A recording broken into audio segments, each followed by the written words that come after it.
This is the frozen lake from the courtyard of Bran Castle.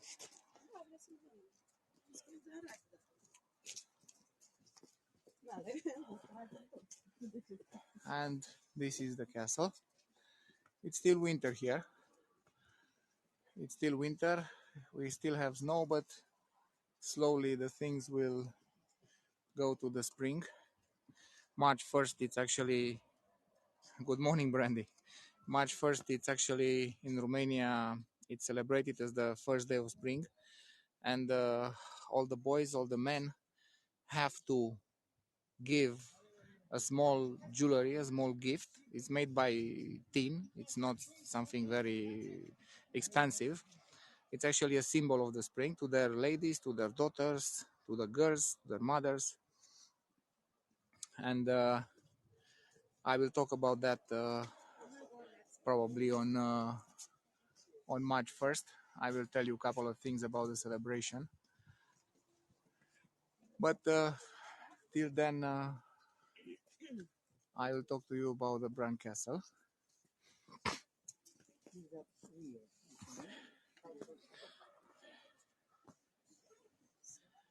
If you are for the first time on this tour, hola José, ¿qué tal? ¿Cómo está en México?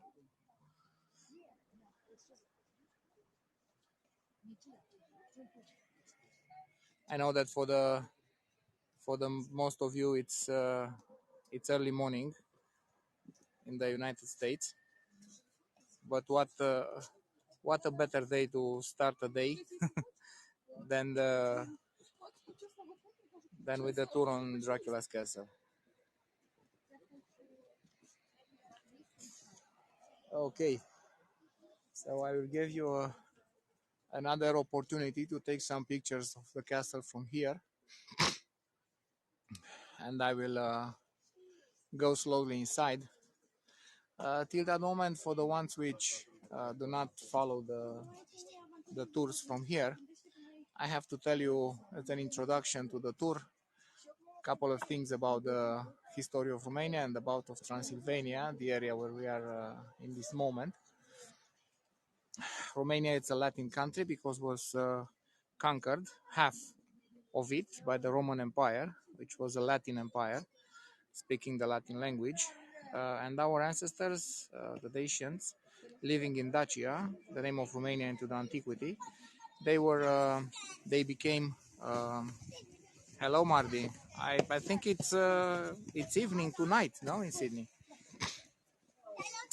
So those Dacians were conquered by the Romans, Latinized in about 164 years, and then between the moment when the Roman legions were pulled back to the south of the Danube to defend themselves in front of the migrators coming from Asia, remain behind Dacian Roman population, which became... This Roman population was transformed between the 3rd and the 5th century after Christ into the Romanian nation from today, and in the same time appeared the Romanian language.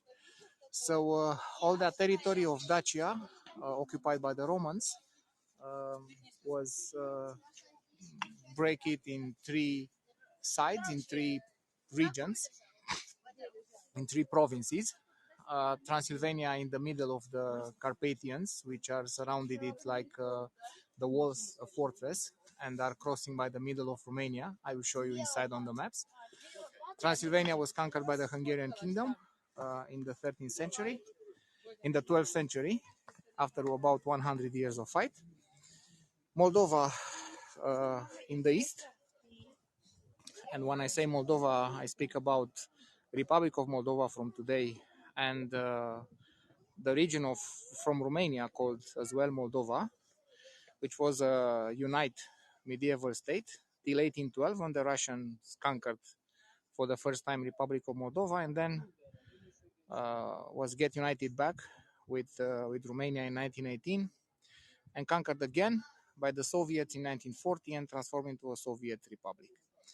And into the south, Wallachia, which is the south of Romania, is called Wallachia because it means the country of a nation which speaks the Latin language, from an old German word. We were called Valacs during of the centuries. Like today, you are called the Hungarians, and they call themselves Magyars. You call their country Hungary, they call it Magyarország. You call Germany, Germany, and they said Deutschland. You call them Germans, they said Deutsch. So the same thing with us. We used to call ourselves Romanians, not Valacs. And Vlad the Impaler, Dracula was the son of his father, obviously, but I will tell you why I say this. And he was the Prince of Wallachia. If you watch on the Netflix, the series The Ottomans, second part, it's exactly about a fight between Mohammed II, the conqueror of Constantinople, and Vlad the Impaler. And it's a movie which respects very well the historical truth. So I'm going inside of the Dracula's castle right now. He was the Prince of Wallachia, and he received this castle in administration from the King Sigismund of Luxembourg of Hungary as a sign of friendship and cooperation in between them against the Ottoman Empire. As you can see here, they are ready to welcome the spring. And now I'm getting inside of the guard's room. On the walls, we have some of actually all of the owners of this castle. It used to be the fireplace. It's a castle, welcome Liz. It's a castle built starting with 1377 at the orders of King Ludovic I of Anjou of Hungary to defend the frontier of Transylvania with Wallachia. And before him, the ones which built here for the first time a wooden citadel were the Teutonic Knights, an order of knights formed in the same time with the Templars and with the actual Malta Knights. Near Ludovic I of Anjou, it's a painting representing Mircea cel Bătrân, or Mircea the Elder. Is the grandfather of Vlad the Impaler, Dracula. He also owned the castle for a while. He received the castle as well from Sigismund of Luxembourg, Hungarian king, and Saint Emperor of the Roman Empire by the German nation, as it was the name. Ianco Funedoara, Prince of Transylvania, also owned the castle. Vlad Țepeș, Vlad the Impaler, known as Dracula. Gabriel Bethlen, Michael the Brave, Wallachian prince of the south of Romania, the area called Wallachia. He's the first unifier of those three Romanian provinces in 1600 for 1 year. George Rákóczi II, and then the Royal House of Romania, Queen Mary, which used to be the niece of Queen Victoria, Princess Ileana, which received this castle from her mother, Queen Mary, thank you Diana, and the actual owners, which are one of the children of Princess Ileana. Unfortunately, or fortunately, I don't know how to say it, it's alive only Dominic Habsburg of Lothringen. His sisters passed away a couple of years ago. And what I'm intending to show you are the maps of Romania in different periods of times. In the 15th century, you can see here in the middle, Transylvania, surrounded by the Carpathian Arch, Moldova with blue, which now it's divided on the river Prut, the Republic of Moldova and our side, and with pink into the south, Wallachia, or the Romanian country. Those three provinces I've told you previously. In 1600, those three provinces get united into a single country for the first time in history after the pullback of the Roman troops in 271. In 1859, the Principality of Moldova and the one of Wallachia are getting united, forming the modern Romania. You can observe here that our Moldova is without the eastern half, which was conquered by the Russians in 1812. And the last one in 1918, it's the big Romania, as we call it, with all the historical territories between the national frontiers, including Moldova and Republic of Moldova, which asked the union with Romania in 1918, as well as Transylvania after the Great War. Before to enter into the castle, I will tell you that it's very possible to get interrupted the transmission because the walls are very thick, made by stone, and it's very possible to have problems with the signal. If it happens, don't go away because it will come back pretty soon. Here it's a small glimpse from the courtyard, which you can see it. They welcoming the spring here. A lot of flowers everywhere. Yes, Diana, they kept the history pretty well into this castle.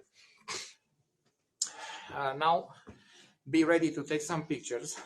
I will show you something.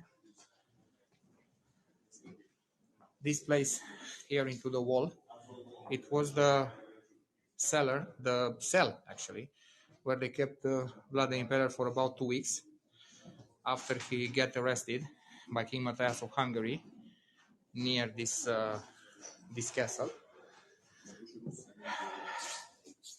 And here we are on the first floor on the apartments of Queen Mary, which received this castle as a donation from the local council of the people from Bran as a sign of respect and appreciation and love for the Queen. And she transformed this floor into her apartment. I will show you, before to show you her bedroom, I want to show you this door, which used to be into the 14th, 15th century, a refrigerator of the time. They used to keep in here the things which were smoked, like cheese, like meat. You can see it's pretty deep inside of the wall. It's a cool, dry place where they keep, where they can keep very well the food. This is the bedroom of Queen Mary, which became our queen, because as you remember, in 1859 was formed the modern Romania, being elected Alexandru Ioan Cuza as a ruler of Wallachia and of Moldova in the same time, and then he have done a personal union, like the British king with Scotland. And after 6 years of reign, he was forced to abdicate, and the Romanian parliament called to become our king, our prince, a German prince from a German dynasty, Hohenzollern-Sigmaringen, being considering them that a foreign prince with connections to the royal houses from Europe could help the country in case of danger much better than a local one. Coming back to Vlad the Impaler, this is a beautiful dress of belonging to the collection of the royal family. When Vlad the Impaler came to the throne, he came after a very long period, actually all his youth. He lived to the court of the Sultan Murad II as a luxury prisoner together with his brother, Radu the Beauty One. And as a warranty, as their father will not start the war against the Sultan. And now I will explain you what I tried to say, saying that Vlad the Impaler is the son of his father. His father was part of the Dragon's Order, an order of knights which was fighting against the Ottoman Empire. And obviously, this order has a coat of arms a dragon. And because he was very proud about of his appartenance to this order, he placed the image of the dragon everywhere on his on his clothes, on his shields, on his flags, pretty much everywhere. Because in the Romanian mythology, the image of the dragon, it's actually the image of the devil. He was called by the Romanians Vlad Dracul, which it means Vlad the devil. So that's why his son was called Dracula or Dracula, which it means the son of the devil. That's why I'm used to say that Vlad is the son of his father. So after this long period of time as a prisoner of the court of the Sultan Murad II, period of time when he was taught by the same professors of the young Mohammed, which will become Mohammed II, the conqueror of the Constantinople in 1453. He became very well trained in everything which it means the Turkish, the Ottoman society, way of living, way of thinking, way of fight, which helped him for the next battles against the Turks.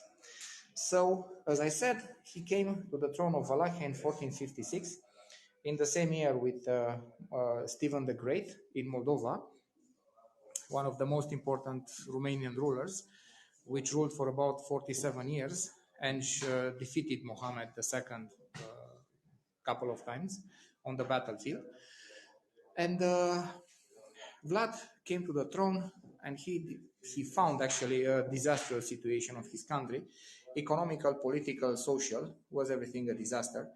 So the first thing he had done, it was the one to organize a big party for the all poor people from his country, from Wallachia, as it was called in those times. So all the beggars, all the thieves, all the criminals, all the lazy people, they were all called to come to this party because he wanted to show them his goodwill at the beginning of his reign. And at the middle of the party, he burned the house, killed them all, the participants, and he said that from that moment, this will be the punish for being lazy, for being a thief, for being a traitor, death. And to be much more specific, he took a punishment which was used on a large scale in Europe in those centuries. This one with the impalement of the people, also used by the Turks, is not his invention. He just made it, if you want, his trademark. So I want to show you the carvings. So he became the ruler and started to put order in all the things. To explain a little bit this procedure of the impalement of the people, it's a very simple and effective one. The victim was crucified on the ground. They took a very long, thick beam of wood, sharpened on one of the sides. Was introduced the sharpened side into between the ass cheeks of the damned. Then was introduced a little bit into the body with two big hammers, and then was lifted up. And the person was impaled under his own weight into that big long spike, and he could agonize like this, including 4 days till death. It was a very long and painful death, and for this reason, a very good example for everybody to think twice if they want to do crimes or not.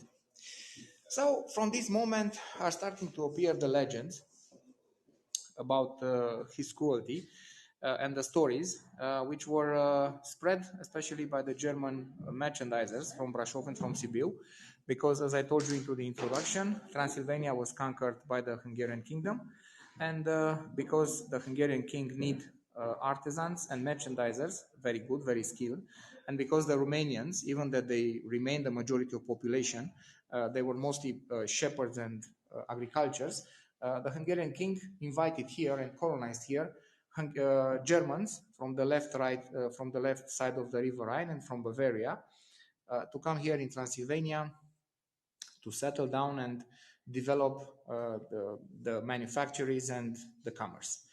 So for this reason, they were developed very, very well. And in the 15th century, in the 16th century, they were very important in the southeast of Transylvania, developing big cities, fortified cities like Brașov, my hometown, or Sibiu or Sighișoara. And those guys was doing a lot of commerce with the Turks, from the Ottoman Empire, taking a lot of goods from their side, like, I don't know, silk, or a lot of things coming from the Orient, spices, this kind of stuff, transporting it to Vienna, to the rest of the Occident, and making a lot of money. And of course, having commerce with the Romanians from Wallachia of Vlad the Impaler. And because Vlad the Impaler made some commercial treaties with them, very right commercial treaties in my opinion, but these German merchandisers started to not respect it at the moment, starting to break it. And after a couple of warnings, Vlad the Impaler decided to invade, to attack those cities of Brașov and Sibiu, to punish those merchandisers, of course, without too much success, because we're very good defended cities, and he wasn't able to conquer it. And in exchange, he impaled all the civilian population that he found it around of those cities. And because of this cruelty of him, they started to tell about a lot of stories about his cruelty. And as you know, when the people are saying something about an event or about a person, they sometimes used to add small fantastic things to make the story much more beautiful, exaggerating a little bit. And for this reason, all those stories about the fact that he was drinking blood near the agonizing people into the spikes and all the other stuff were found by Mr. Bram Stoker, and inspired him to write the book known Dracula, as you know it very, very well. So the stories about his cruelty are saying that he instaured the order and the law into the country in such a way that he was placed on a crossroad, on a well, a gold cup to have the people to drink water, and nobody was stolen it. You imagine what for, because they knew the punishment. And of course, another story is saying that he was traveling to the country, and he saw a man, a peasant, working his land, but the clothes on this peasant were pretty ripped off and dirty. So he asked him that if he's married. He said yes, and then Vlad insisted to be leaded to his home to meet his wife. And the peasant obeyed. They got home to the peasant, and he asked the wife, did your husband brought you enough hemp to do clothes last year? He asked, and she said, yes, he brought me. Why? Then if he brought you enough hemp, why his clothes are so ripped off and dirty on him? Why do you not taking care of his husband? So he impaled the lady for being lazy. Another example is the fact that when some Turkish ambassadors, Ottoman ambassadors, came to Wallachia to order him to pay the tribute to Muhammad, because he started to not pay the tribute, and he didn't pay it since about 3 years ago. During of about 3 years, he asked them to remove the turbans from their head in front of him as a sign of respect.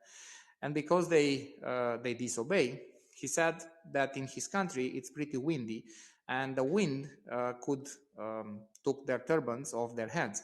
So he will fix the turbans to their heads to not be removed by the wind, and make them to break their religion procedures. So that's why he fixed the turbans to their heads with some big, thick nails made by metal, of course. So for all these things, he was very respected by Romanians and loved, I dare to say, because he was a very good fighter against the Ottomans, and the Ottomans were the main danger for Europe in those years, something like ISIS, if you remember it, since 10 years ago or 13 years ago. So Vlad the Impaler tried to do a politics of independence in his relations with the Ottoman Empire, and he succeeded pretty well till the moment when Mohammed II decided to enter in his country to remove him from the throne and put it instead of it his brother, Radu the Beauty One. Vlad the Impaler um, tried to organize or to, I don't know, to organize, yes, a crusade of the Occident of Europe against the Turks to send them away from here, but without too much success, because at the moment the Pope took the money necessary from this crusade and sent it to King Matthias of Hungary to train and to arm a big army of mercenaries to attack the Turks. But because the King of Hungary, Matthias, had another interest in that moment, like for example to get married and to organize his wedding, he used the money for the wedding, and you'll see what he has done after that with the crusade and with Vlad. Because of, before this, I want to show you again this cape, which is the uniform of the Teutonic Knights. As you know, the orders of knights were made during of the Crusades period into the 11th century in Syria, trying to liberate the Jerusalem. And this is the coat of arms of Transylvania. It's an eagle with the sun and the moon, the symbol of days and night, and with 7 towers underneath. Each tower represents one of the fortified medieval cities from Transylvania, founded by the Saxons, which together was forming, if you want, the leadership of the province. From here, we are on the first floor. I remember you again. We'll go to the third floor of the castle. Passing the second floor, we'll visit it at the end of this tour. And we'll use for this visit to the third floor, this secret staircase, which was discovered accidentally during the works of Queen Mary for making this castle suitable residence for a queen, and she discovered this secret staircase inside of the wall during of these works. I will take it for you to lead you up here. As you can see, it's a very long, narrow, and pretty steep climbing inside of the castle wall. I hope to not lose the signal till up. I hope you took your pictures. I will try to climb, and the image could be a little bit shaking. Okay. So we are going to the third floor. Gavin is not an audio with this tour, not made by me, but I will try to do one. Here at the castle, yes, you can find it, but in English it's not. Okay, from here you can see the staircase from the other side.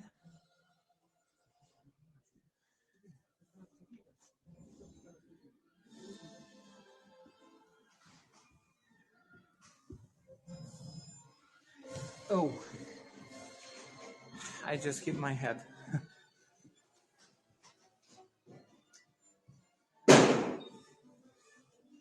Okay, as you can see, oh, now I see. I understand I misunderstood the question of Gavin. Yes, I'm okay. As you can see, the door is very small. That because the people were pretty short in those times, not like ours today. Second reason was the one that a shorter door, a shorter opening, could keep the warmth inside much better, and plus a small opening could be defended much better in case of war by a single knight or even two. And here it's are a lot of flowers floating in the air. the castle being prepared for the coming of the spring. And you can take some pictures too if you want. This used to be the library and the music room of Queen Mary during of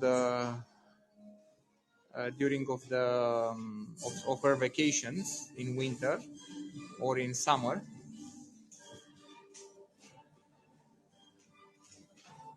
She was a very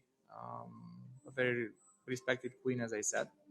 But coming back to Vlad the Impaler story, when Muhammad II decided to conquer Wallachia, and as I said before, you can see this attack of Wallachia by Muhammad II following or watching the series The Ottomans from Netflix. Um, he entered in Wallachia with about 100,000 men, soldiers. When you know that in the Occidental Europe, the largest battles were opposing 5,000 to 4,000, something like this. Here we talk about 100,000 people against about 40,000 Romanians or Valacs, because it's the same time. Wallachia and Wallachia is the same thing, is the same name for Romania, for Romanians. So, or maybe Gavin, it's okay to get out from the live and come back after that. Stay 1 minute to refresh everything and come back. Maybe could be a solution to restart everything. If not, you can follow me in about 2 weeks, because I will be here again. If it's not working now, even I will prefer to work right now, not on 2 weeks. Okay, so Vlad tried to oppose to the Sultan somehow, but very hard he has done it. That's why he applied a very used tactics by the Romanians in front of their invaders. He burned the fields, the warehouses of provisions, the houses along the way of the army of the Sultan. He poisoned the wells, and plus all the time he attacked day and night the Sultan's troops, seeding the fear and the terror among their soldiers, and making them very frightened by his attacks. So for this reason, uh, he was trying to make them to slow down the army of the Sultan without too much success. And finally, because he understand that he could not win into a battle on an open field, he decided to use a trick to defeat the Sultan. So that's why he dressed about 10,000 soldiers in the uniforms of the Ottoman Empire, and he entered into the middle of the Ottoman tents, army in the middle of the night, putting fire on the tent, killing the Turks, burning everything, creating a lot of confusion in between the soldiers. And he was going straight to the Sultan's tent, trying to kill the Sultan. That's why he killed all the people that he found it into the Sultan's tent. Unfortunately, the Sultan wasn't there in that moment, so escaped from being killed. And then he was pulled back with all his army, because he couldn't stand in front of such a big army of the Turks. He get back on the territory, and he came here near the Bran Castle, where he have to meet with King Matthias of Hungary, which is supposed to wait for him here with his army and joining together to go against the Ottomans. Of course, that instead of being helped, he was captured by King Matthias. As I said, he wasn't in the mood to fight against the Sultan. Plus, he spent all the money for the crusade to getting married. So that's why he invented a fake letter of Vlad when Vlad was plotting against the Occidental Europe with the Sultan to attack them together. So that's why he arrested Vlad and put him behind bars for about 12 months to 12 years. After 12 years, his interests of the Hungarian king Matthias, which was half Romanian, by the way, were to fight against the Turks. He released Vlad from the prison and put him back on the throne of Wallachia, tried to fight against the Turks, which Vlad gladly done, but he was killed into a battle against the Turks, and he was beheaded, and his head uh, was put into a spike in Istanbul to be seen by everybody that he is killed. From here, you can see the valley at the foot of the castle. Near the road, to the right side, it's a small stream, which used to be called the River of the Turks, as a proof that the Turks used this pass over the Carpathians to invade Transylvania. Also, to the left side of the road, as you are looking to it, you can see some houses, which used to be the houses of the customs. I've told you that here was the custom of Transylvania from this side. You can see as well a fragment of wall to the left side of the road, and to the right side another fragment. You can see it covered by snow. I'll try to zoom in a little bit. Okay, and of course over the road was a gate which was blocking the access into Transylvania for the people. Also, connecting all these stories with Queen Mary into this part of the mountain that you can see it covered by trees in front of you right now. It's a small cave where her heart was buried for a short period of time. At her death, she said that she wants that her heart to be buried into a small church on the Black Sea shore, into a locality which now is in Bulgaria. It is called Balchik. And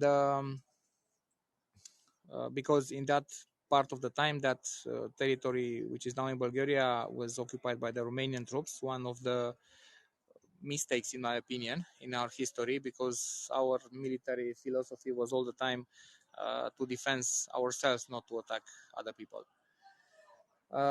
So this is the tower of the Dracula's castle.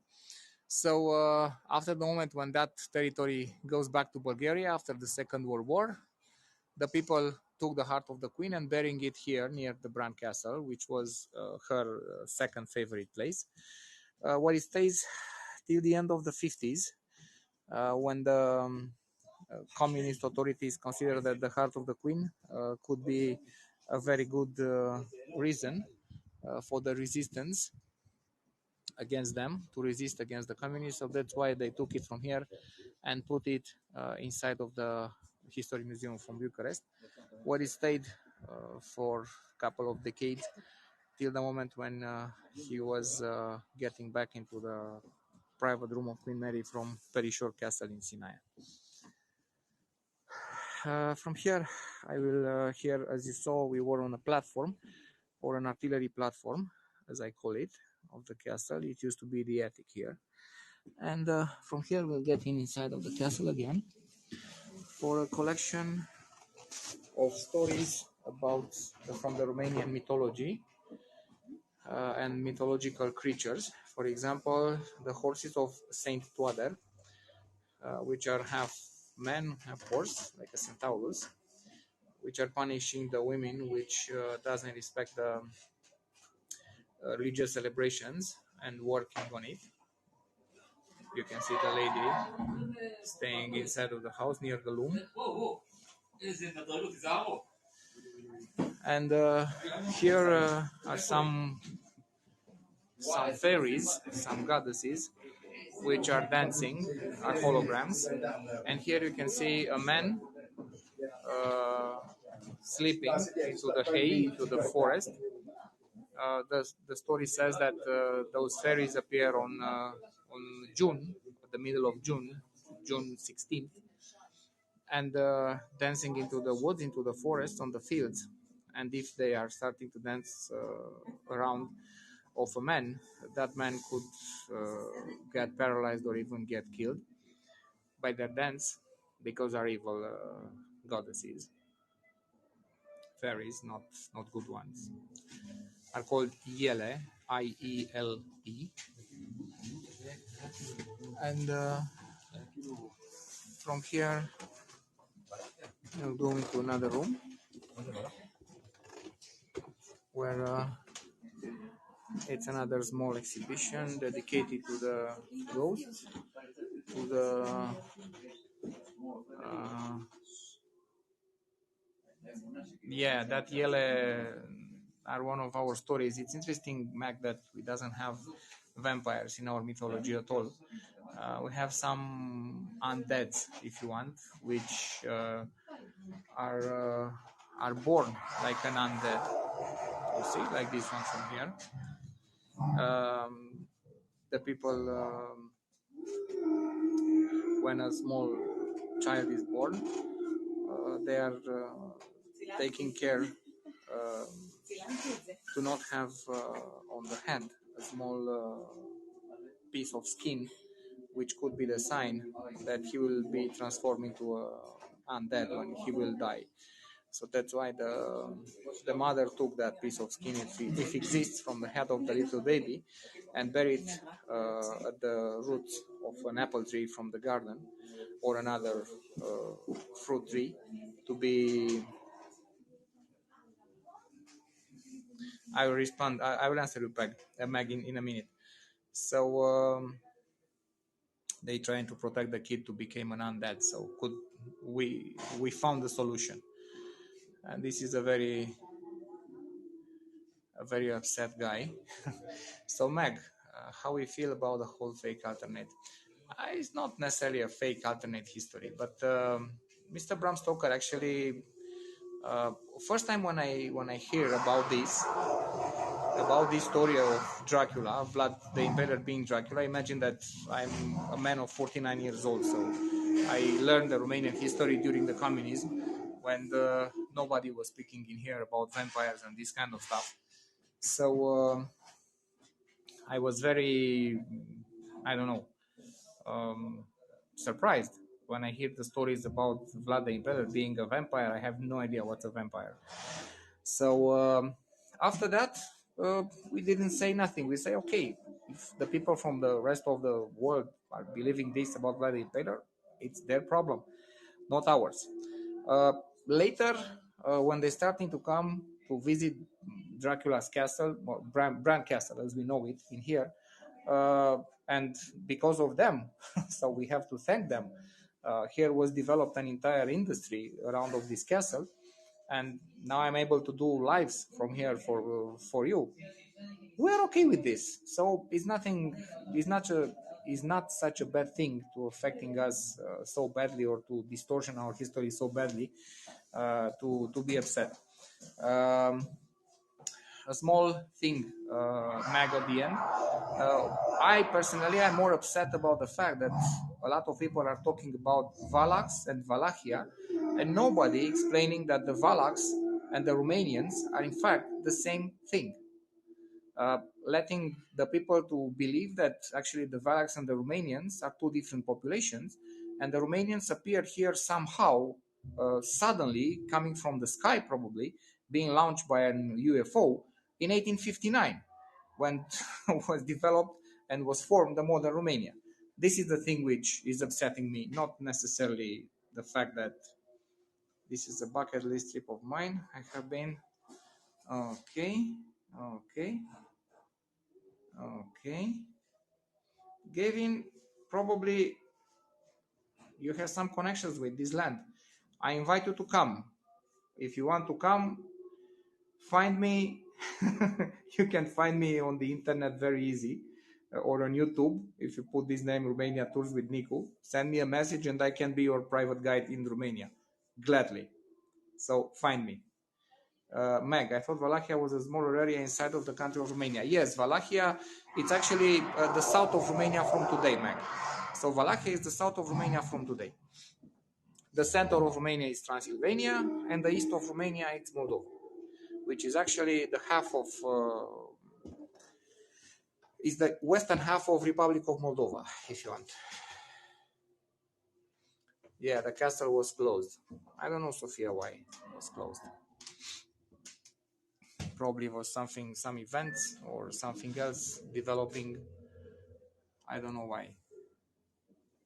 Now you have the opportunity to visit the castle because of this application of Hegel. Now I hope you will see a werewolf. Uh, Gavin, the castle doesn't offer overnight stays, unfortunately. But my travel company, which is Visit Transylvania Travel, organize a very good Halloween party and Halloween tour. We have a Halloween tour of about 7 days with a big party on Corvin Castle, which is the largest medieval castle in Transylvania. And then we organize a night visit here on the Bran Castle and Dracula's castle. Sometimes by ourselves, if our group is large enough. If not, we are joining the Halloween party, which is organized by the Bran Castle every Halloween in here. You saw the werewolf.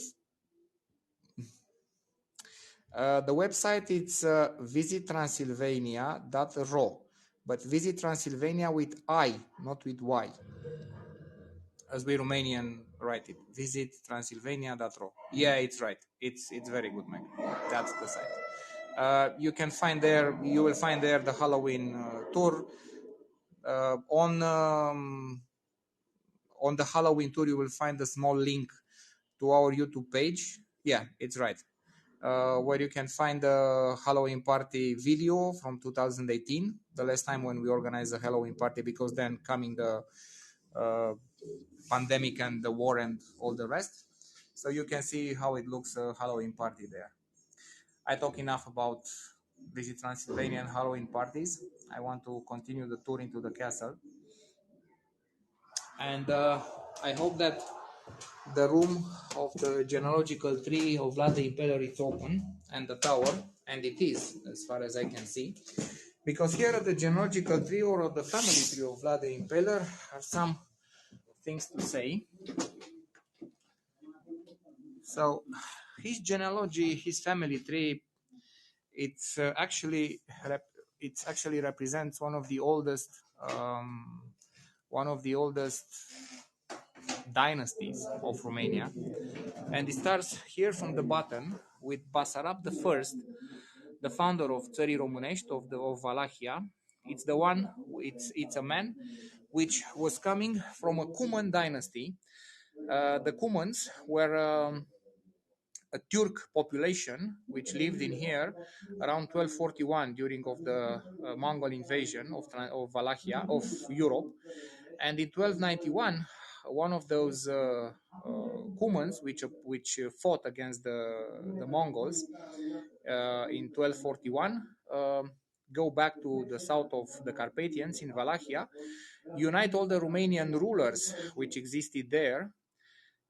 He became primus inter pares in Latin, which it means the first between the equals, because all of them were nobles, so equals. And he was called the Black Ruler by the Romanians because being a Turk population, a Turk man, his skin color was darker than the color of the skin of the Romanians. So that's why he was called like this. And Basarab is the son of this Black Ruler, as we call it. Then we have here Mircea, first voivod, Mircea the ruler, or Mircea the elder, which is the grandfather of Vlad the Impaler. And it's actually the single Christian prince which defeated an Ottoman army led by the Sultan on the battlefield. This is the small detail. and many Christian princes which defeated Ottoman's army, but not with the Sultan on the battlefield. Vlad the Impaler is here. And now the thing is the fact that at the top, thank you, Meg. At the top, we have Michael the Brave, we have Radu V, we have a lot of important rulers.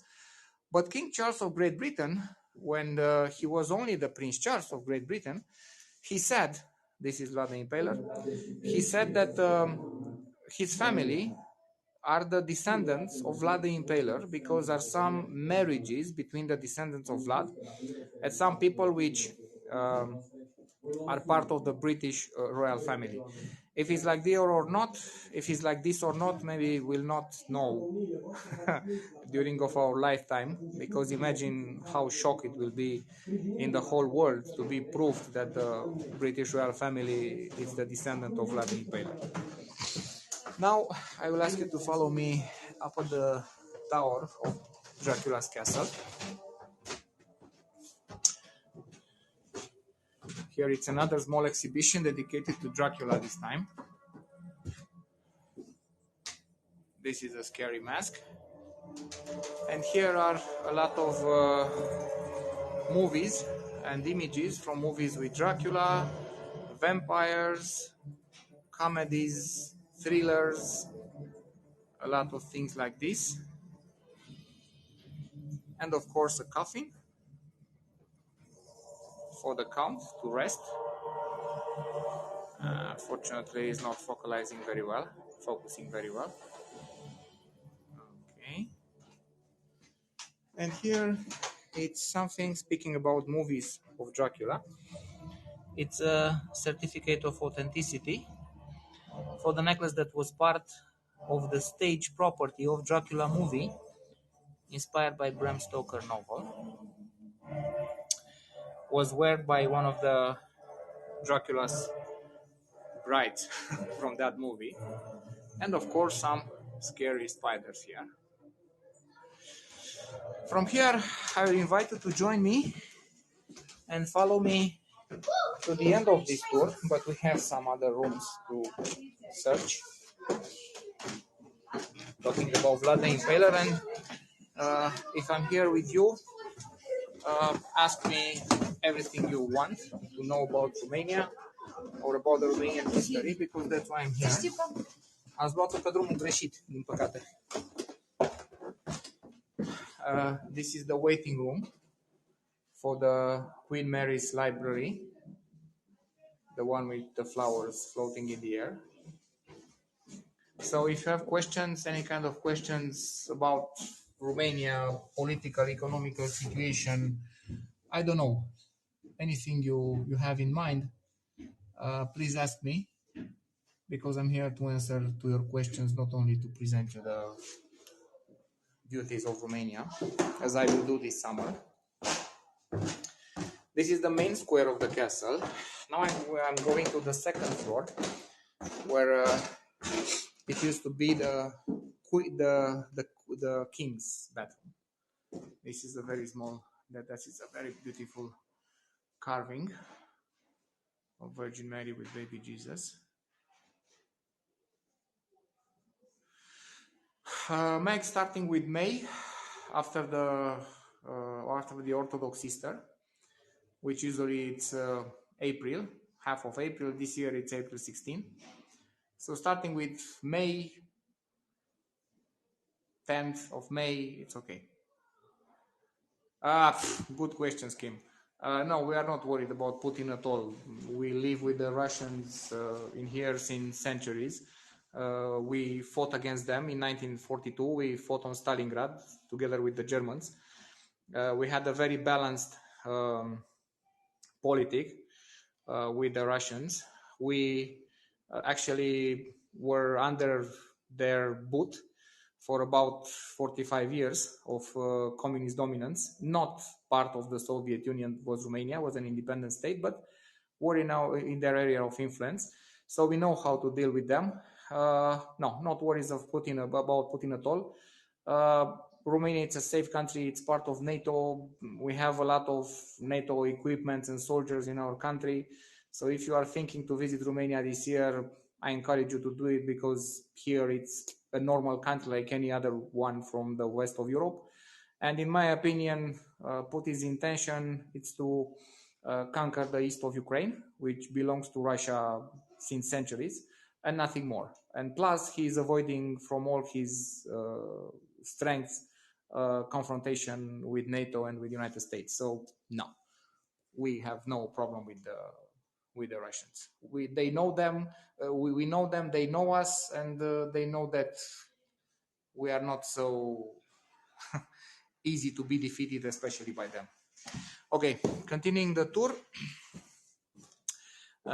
This is the one of the doors of the rooms from the king's apartment. As you can see, it's decorated with flowers, with vegetables, in the colors of the Germans from Transylvania. It's a German decoration. Also, wooden furniture, a very long trunk, which was used by the peasants to keep the dowry of the daughters when they were getting married. And from here, we get inside of the king's bedroom. Here in this case are copies after the crown and the scepter belonging to our queen and our royal family descendants from Germany. I remember our king's family came from Germany, from Bavaria, and those are copies after their crown and the scepter of their ancestors from Germany. The crown of Romania, it's made by steel, obtained from a Turkish cannon captured during the Independence War. Our Independence War was developed against the Ottoman Empire in 1877. And that's a stove. It's a fireplace decorated with the virtues. It's a piece of art from the end of the 18th century. And this bed, it's not necessarily the original bed, it's a copy after the king's bed. It's part of the collection of the actual owners. The original bed, which used to be in this room, is this splendid Baroque bed. You can see it in this picture. And if you want to see much better how it was looking, the carvings of the bed, you will see that the exquisite taste of the architects and decorators of the Romanian royal family designed this side of the door exactly with the carvings which was displayed on the king's bed. So this was the way as the carvings from the king's bed was looking like. I'll try to make it much more clear, but it's difficult to focus in good. So very, very beautiful carved. The entire door was carved like this to fit with the bed. And the other side of the door was painted exactly like the previous one, with the decorations of the Germans, to fit with the ceiling from this room, which, as you can see, it's depicted in the same manner. During of the times when the Queen Mary was staying here, this was the playroom for the children of the royal family and the place where they used to keep their toys. You can see it from all the sides. And from here I'm closing to the last rooms of the castle. Here it's a very beautiful Romanian folklorical costume for women, which is from the Argeș district. It's a district into the south of the Carpathians in Wallachia. Belonged to Princess Ileana, one of the daughters of Queen Mary, which used to wear it. And here it's a small exhibition of weapons and armors. You can see here it's an armor of a man with a crossbow. 1377, Linda, starting to be built. It's with a crossbow because in the 16th century, 15 crossbow mercenaries were invited here to the Bran Castle to defend it. And with this occasion, we have the first documentary attestation of the crossbow in Romania, connected with the Bran Castle. That's why this crossbow soldier is here. And they try to put him to wear a kilt, a Scottish kilt, because they were Scottish crossbow mercenaries. And here are costumes, original costumes used in original movies, historical original movies. This one, for example, was a movie made in 1989 about Mircea the Elder, the grandfather of Dracula. This was another one made in 1970 about Vlad the Impaler. This movie, you can find it on YouTube. If you put the name Vlad Țepeș, the movie, you can find it, the original version, subtitled in English. So if you want to see another version of Vlad the Impaler, you can watch it on YouTube. Are playing one of the most important Romanian actors. This is another original costume from the movie The Maze with Three Seals, about the union of Michael the Brave. And here, weapons used in Transylvania into the medieval times, and coat of arms. This one from here is the coat of arms of Brașov. The crown sitting on the roots. Are about 15 representations of this coat of arms. The meaning is that the first name of the city, Brașov, was Corona, in Latin crown, that's why the crown. And the roots, because one of the most important German humanists of Brașov, Johannes Fontelius, have done a confusion of the name of the county. He believed that the name is the county of the roots instead of the county of river Bârsa. In German, Bürzerland with Würzerland. That's why he drew the roots under the crown. And from here, we are leaving the castle, and we are coming out on the defense corridor, as I call it, and you can admire the beautiful colorful flowers from here. It's a defense corridor because it was displayed on 160 degrees around of the castle to be able to defend it from all the sides in case of the attack of the enemy. Now my signal is pretty low, but I hope will stay till the end. You can see a well, which is it is mostly for decoration. It's not the real well of the castle. The real well of the castle is there where the people are going. You see in front of you. There was the real well built by the Teutonic Knights in 1215 when they built here that wooden citadel, and that well was going deep down to about, let's say, 20 meters, something like this. And at the bottom of the well is a escaping gallery. In case of danger, they was getting out from the castle into the courtyard using that gallery. Well, Queen Mary, much more easier and much more faster to the to her tea house from the courtyard of the Bran Castle. And today, the people from here, the descendants of Princess Juliana and of Queen Mary, repaired that elevator, and now you can use it. It's a very beautiful one.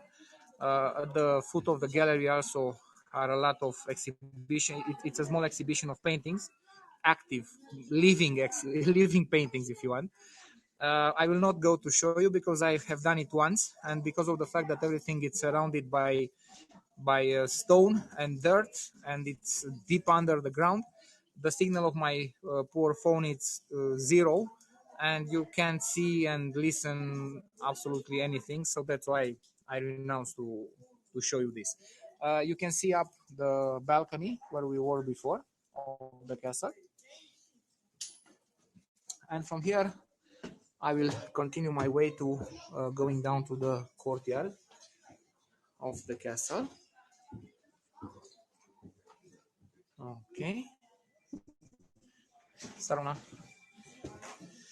And here the steps are like this. Into the summertime in June and July, it's full of people here. You can have no idea how it's packed. I think I descended many times. How many times was this castle? Not so many. The Romanians from the south of Transylvania, they doesn't have the power and the interest to attack Transylvania during the medieval times. And for the Turks, to arrive here, it was also very difficult. And the Hungarian army, which defeated this castle, was very well organized and very, very difficult to be defeated.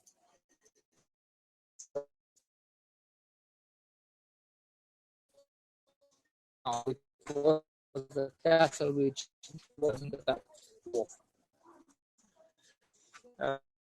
Attacked because was very well defended, as I said. This from a very good spot to take pictures to the castle, if you want. It's a very good spot into the courtyard, and you have a good image over the castle. I will going out using this. Using this way which I was entering to the castle. Till I will arrive to the spot for the pictures, I have about 5 minutes to walk. So I have time to answer to your questions about anything. As you asked me before about the political situation from now, I don't know, history of Romania, anything you want. Till you will ask me, I will tell you that I will try on March 1st, which is in about almost 2 weeks, which is the, thank you Linda, which is the first day of spring in Romania. And the Romanian men have to gift their ladies, daughters, mothers, grandmothers, women mostly, a small jewelry made by tin. It's not something very expensive. It's a symbol of the spring. I will show you. I will try to do a small live on March 1st from Brasov to see a little bit that are a lot of people which are selling these jewelries everywhere, and it's full of flowers. Being the first day of spring, it's very popular. And after 7 days, on March 8th, it's the Mother's Day and the Women's Day, and another reason to party for the ladies, for our ladies here. So this spring it starts with a lot of celebrations. Plus that we have on February 24th our Valentine's Day, which was discovered. Was discovered.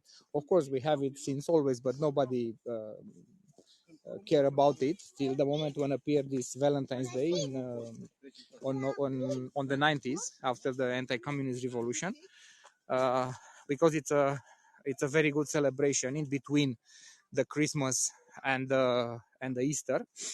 And after many years of celebrating this Valentine's Day, somebody said, hey, we have our Romanian celebration of love, which is the Dragobete, on February 24th. Last year, Mr. Putin ruined it, starting the invasion of Ukraine, but we still have it. And after March, at the beginning of in April, actually, at the half of the April, we have the Orthodox Easter, which is a very important celebration in Romania, in my opinion, more important than the Christmas, because it's much closer to the church. And now I'm going to the spot, to the promised spot, to take pictures to the castle. I'm closing by the tea house of Queen Mary, which now was repaired and arranged into a very beautiful. Yes, Mag, the roofs are so steep, and it's normal to be like this because being snow, here, the snow have to slip to swipe from the roof going down to not stay, because usually into the past the peasants was making the roof from wooden tiles, and if the water will stay longer, water or snow will stay longer on the wooden tiles will rot and the water will starting to pour inside of the house. So that's why they have to make it so steep to let the snow getting down and stay. You're welcome, Mike. That's why I'm here to tell you interesting things. This is a guide's job. So that's the idea. And usually the roof, to end my presentation, those wooden tiles was placed in 3 rows, in three, I don't know, uh, places, one over the other. No, so 3 sides. Thank you, Donna. So to resist a lot of time, and when the first part of those 3 wooden tiles was destroyed, was changed with a new one, and the other 2 remained underneath. Now I will be into the position for pictures, so you can see the castle a little bit. I will try to go to see much clear. I have a little bit of sun now because it's coming on our faces and it's not good. I'm going closer to the castle. Okay, now it's good. The sun was hiding, and now you can take some pictures to the castle. I'll try to zoom in a little bit. I'm glad you like it. You can take some good pictures from here. The majority of the people have pictures with the Bran Castle in summer. Thank you, Antonia. Not in winter. Now you have this opportunity here on Hego to do this. I'm glad, Denise, you like it. That's the idea. And this is the frozen lake, which I presented to at the beginning. What can I say? In about 1 month, I will be back here on Dracula's castle for another tour. In about 2 weeks, I will be on Brasov for a tour of the downtown of my city. Please follow my account here to see when I will do another tours. And this year, I'm sure that I will go a little bit far away from Brasov to show you how beautiful Romania it is and how many beautiful things we have in here. And maybe this year, if you want to travel in here, find me, contact me, and I will be your private guide here. As I said, usually, good morning, good day, or good night, and bless you all. Thank you, Jim. And this was it. Thank you, Barbara.